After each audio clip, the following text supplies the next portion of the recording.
Hey folks, I'm having issues with my neck strap because almost every walk it gives me neck strain, which in turn gives me a headache. So I'm looking into different ways of carrying my camera, and it has of course a flash, a lens which is metal, and it also contributes to the weight, even despite the fact that the camera itself is quite lightweight. But anyway, I'm looking into other ways of carrying it, and I noticed that I often tend to hold it in my hand or just grab it like this and carry it like a handbag or something.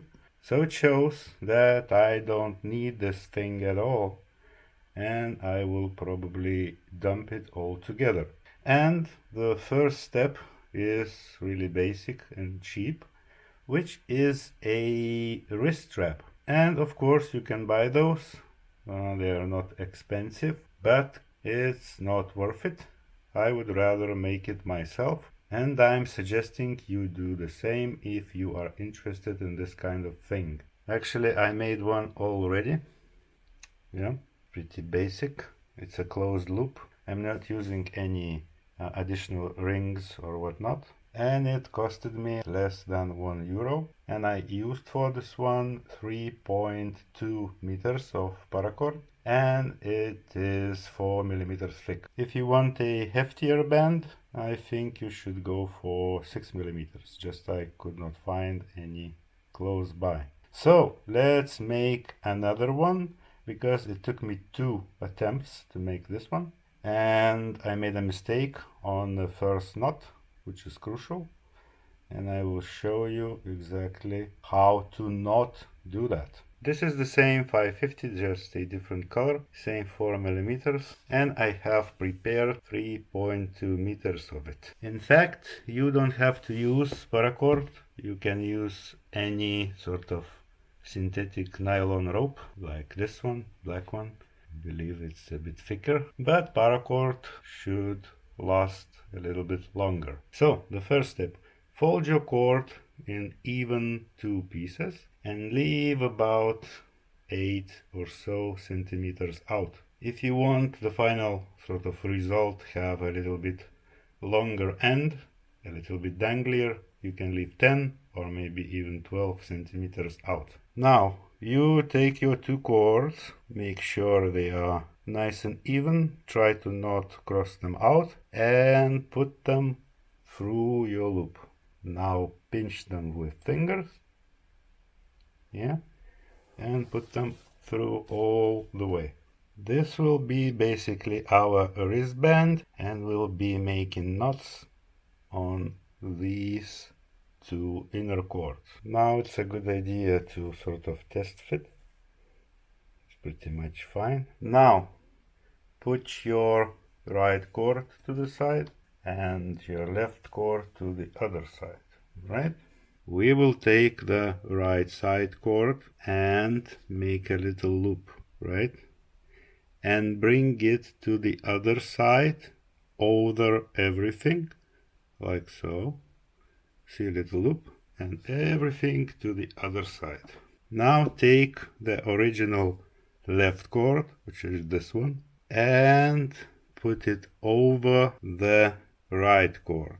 Then make sure the end goes through the band, not over the top, not behind, but through, and through that first little loop. And now we just tighten it, yeah, like so.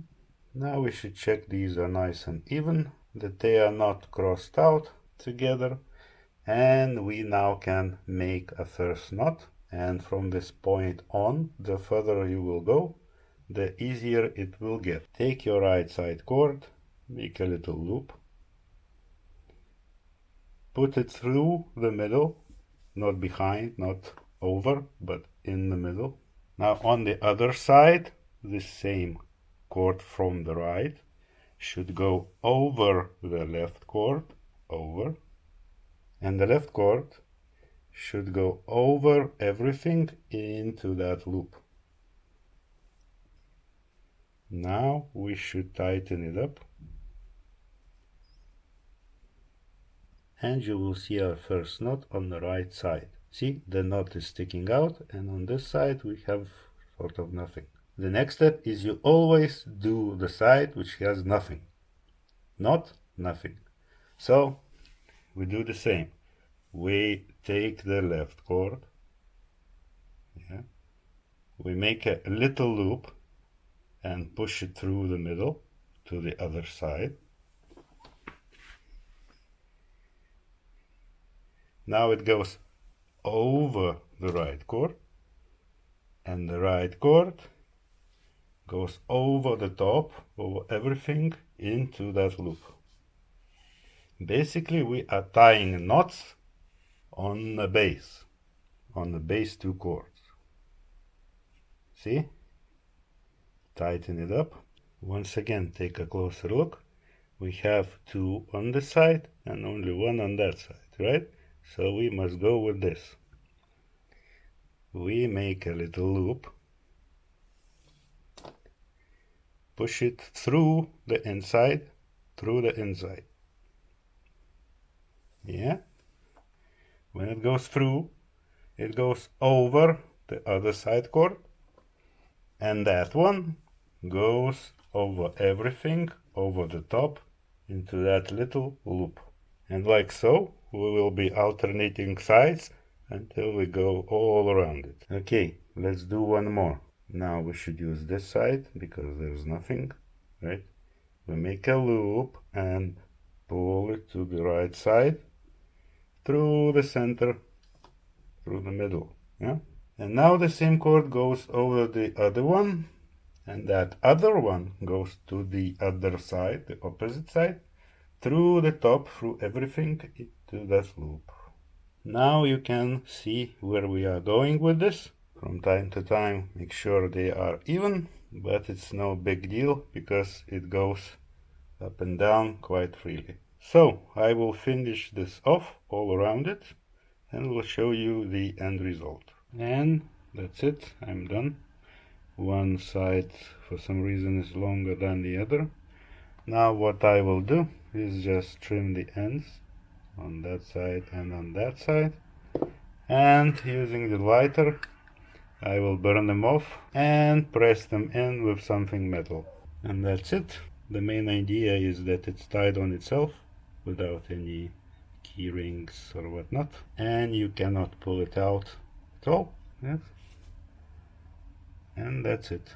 Now these lugs of mine are really sort of tiny, so I ordered a few of quick release clips which look a lot like Peking duck design ones. They are not, but they do look identical. I'm not really interested in Peking ducks and whatnot and other scams, so I ordered just generic ones from Ali. Also, I ordered a backpack plate, and pretty soon I will be testing it out. And this strap, as I said, will go away. Now, to show you one more time a little bit better, I took a shorter string of my black cord. For the smaller scale, we make our loop.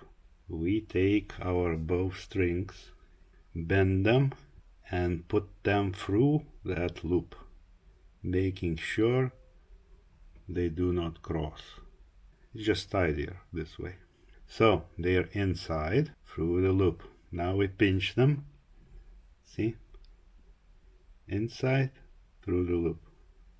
The right side goes to the right side, the left to the left. Now we take the right side, make a tiny loop, and put it over everything to the other side. Now the left original cord must go over this one, and then we must pull the same cord through the middle of our bracelet and through that loop we made previously. Now we need to tighten everything up. Yes, and this way our bracelet will be able to move freely. It's really fiddly to show, but once again, loop, take both sides, bend them over through inside, do not cross, to the right, to the left, make a little loop, over the top to the other side, make sure the left one goes over it, over, then through the middle of the bracelet, through the middle, and into that loop. Tighten it up. Alright, first knot. Take the right side, put it through the middle of the bracelet, or the wristband, whatever, with a tiny little loop. Then the same cord goes over the other one, and that other one goes over the top of everything into that loop. One knot, see the knot. Now take the opposite side, bring it through, over the other cord, and that other cord goes to the other side into that loop. As I said, we're just making knots and we alternating sides. That's it.